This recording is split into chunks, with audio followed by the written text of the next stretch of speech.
My mom told everyone I was born from a one-night stand. Then I found old journals calling me our secret with my uncle's name all over them. I was 28 when I found the journals. They were buried in a dusty plastic tub in the attic of my mother's house, wedged between baby blankets and newspaper clippings from my third grade spelling bee.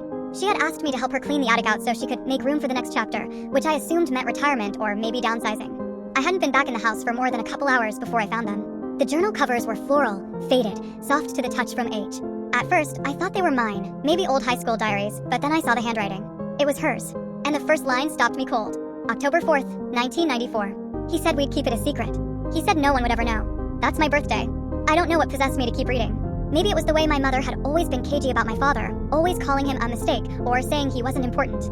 I'd asked her dozens of times growing up, who is he? What happened? Was he dangerous? Did he leave you? She always gave me a different answer.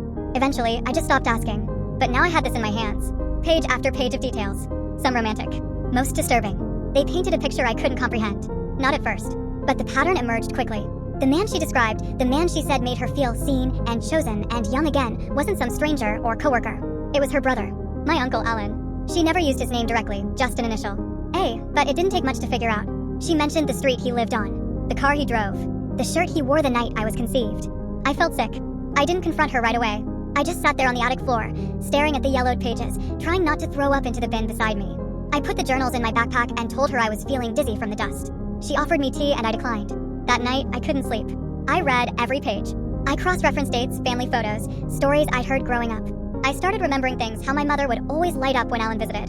How she insisted we never called him Uncle, just Alan. How he used to take me to the park alone, just the two of us, when I was small. How he suddenly stopped coming around when I was about 10, and she told me he had moved out of state for work. He hadn't. He checked into a rehab facility 2 towns over and never came back. I googled him.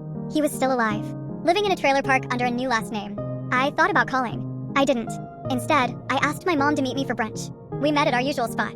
She was wearing her oversized sunglasses and red lipstick, her don't ask me hard questions armor. I didn't order anything. I pulled the journal from my bag, slid it across the table. Her hand froze mid-reach for her coffee. I know, I said. I read everything.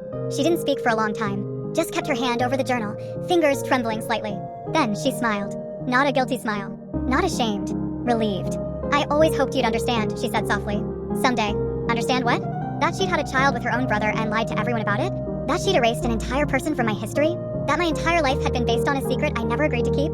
I told her she needed to explain. Full story on channel link below.